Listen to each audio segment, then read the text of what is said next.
করে দেখাবো পুডিং। একটা ডিমটি 10 মিনিট পুডিং তৈরি হয়ে যাবে। তাহলে তৈরি করা যাক। পুডিং তৈরি করার জন্য একটা ক্যারামেল তৈরি করে নেব। এজন্য আমি এখানে 3 টেবিল চামচ চিনি দিয়ে নেব। আমি 3 টেবিল চামচ পানি নিয়ে নেব। আমি চুলাতে কালার করে ক্যারামেল বানিয়ে নেব। চলুন বানিয়ে নেই। ব্রাউন কালার না আসা পর্যন্ত এভাবে নাড়তে হবে। ওই দেখুন ব্রাউন কালার হচ্ছে। ব্রাউন কালার হয়ে গিয়েছে। এখন আমি নামিয়ে নেব। আমি যে পাত্রে পুডিংটা বানাবো পাত্রে আমি ক্যারামেলটা ঢেলে নেব। ক্যারামেলটা ঠান্ডা হওয়ার জন্য অপেক্ষা করব। আমি এখন পুডিংটা রেডি করে নেব। আমি এখন ডিম নিয়ে নিচ্ছি। আমি এখানে একটা ডিম নিয়ে আজকে একটা ডিম দিয়ে পুডিং তৈরি করব। আমি এখন চিনি নিয়ে নিচ্ছি। 3 টেবিল চামচ চিনি। হাই একটা ডিমের জন্য 3 টেবিল চিনি এনাফ। আমি এখন এগুলো হুইস্ক করে নেব। ডিম আর চিনি ভালোভাবে মিক্সড করে নেব।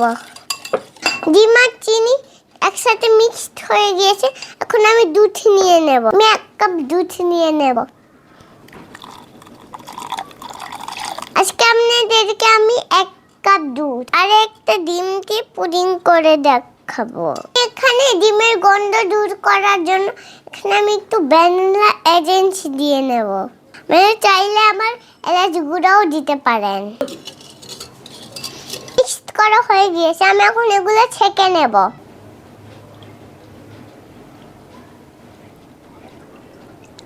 দেখুন ডিমের লামচগুলো বের হয়ে গিয়েছে। আমি ফয়েল পেপার দিয়ে মুখটা ঢেকে নেব। এর মধ্যে কোনো ধরনের পানি না যায়, এজন্য ফয়েল পেপার দিয়ে ঢেকে দিলাম। চলুন এটা আমি এখন ভাপে দিয়ে আসি। আমি এখন পানিটা দিয়ে নেব। পাত্রটার 1 অংশ ডুবে থাকে। আমি এখন ঢাকনা দিয়ে ঢেকে নেব। আমি চুলার হিটটা হাই করে দিয়েছি। এখন পানি ফুটে এসেছে। এখন চুলার হিটটা করে দিলাম। ঢাকনার ছিদ্রটা লবঙ্গ দিয়ে আটকে দিয়েছি। পুডিংটা হয়ে গিয়েছে। আমি এখন এটা ঠান্ডা করে সার্ভ করব। আমার পুডিংটা ঠান্ডা হয়ে গেছে। আমি এখন মোল্ডটা আউট করে নেব। আমি এই নাইফ দিয়ে চারপাশে সারিয়ে নেব। ক্যামেরাটা উল্টিয়ে নেব। ওয়াও, ম্যাজিক দেখাচ্ছি আপনাদের।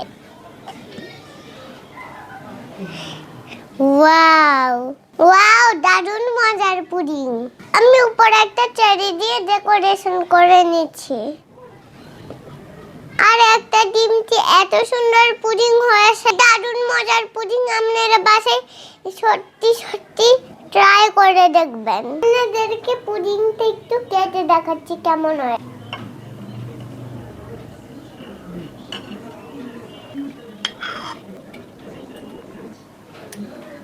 আমার পুডিং কেমন হয়েছে সবাই কমেন্ট সেকশনে জানাবেন। সবাই সুস্থ থাকবেন, ভালো থাকবেন। Take care, bye by.